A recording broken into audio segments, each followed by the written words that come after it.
Hello, how are you students? I hope you have learned the first 4 paragraphs of lesson number 1. Now, without wasting any time, we are going to start paragraph number 5. In this paragraph, beta, we are told that how Holy Prophet decided the cases of non-Muslims also, especially Jews. And all the cases were decided on the merit. Let's start. Paragraph number 5. The Holy Prophet was so well known for his justice. पाक पैगंबर अपने इंसाफ की वजह से इतने मशहूर थे. Justice में इंसाफ, वेल नोन, मशहूर.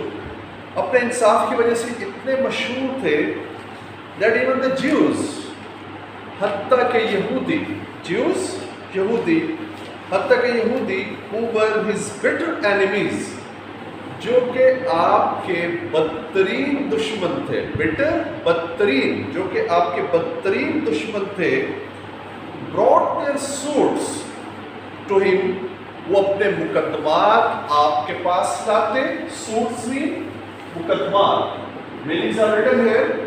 वो अपने मुकदमात आपके पास लाते. And he decided cases in accordance with the Jewish law. और उन्होंने मुकदमात का फैसला, यानी आप सल्लल्लाहु अलैहि वसल्लम ने, उन्होंने मुकदमात का फैसला यहूदी कानून के मुताबिक किया. Jewish law, यहूदी कानून, accordance के मुताबिक cases, मुकदमात. He very strictly followed the commandment of Allah. वो अल्लाह तबारक व तआला के इस हुक्म पर सख्ती से अमल पैरा होते थे. कमांडमेंट ऑफ अल्लाह, अल्लाह का हुक्म फॉलोड, अमल पैरा होते स्ट्रिक्टली, सख्ती से. वो सख्ती से अल्लाह तबारक व तआला के इस हुक्म पर कारबंद होते.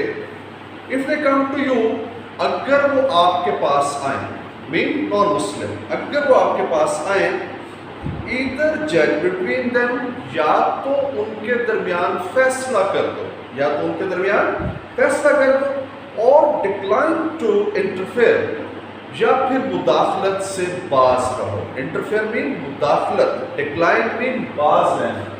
इंटरफेयर मुदाखलत, डिक्लाइन बाज रहना, या फिर मुदाखलत से बाज रहो.